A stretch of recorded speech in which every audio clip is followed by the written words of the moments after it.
the definition of PDN is that it has to have a single phase only. For example, let us take an example of a two-fold.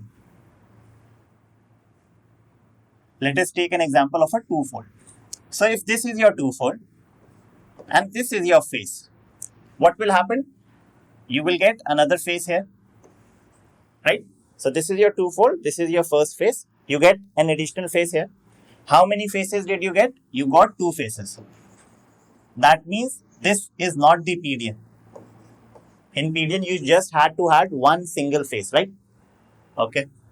Let us take another example of a two-fold. So this is your two-fold and this is your plane now, the plane that you were talking about. What will happen to this plane? This plane will rotate by 180 degrees.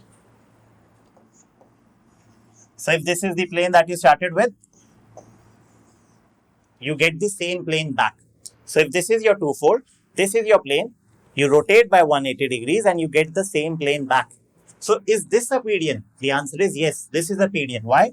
Because the definition of PDN was one phase, right? So now we see that the two-fold, that means if I talk about the Hermann-Morgan notation of the crystal class 2, which has a single two-fold, this can also generate a PDN depending upon how is the phase related to the two-fold. So now this produces a big confusion. Is PDN one or is PDN one single phase? What is the definition of PDN? The answer to this is that the definition of PDN is a single phase. That means, and we will look at this in the coming part of the lecture, that if I talk about a form, this PDN is the general form of this.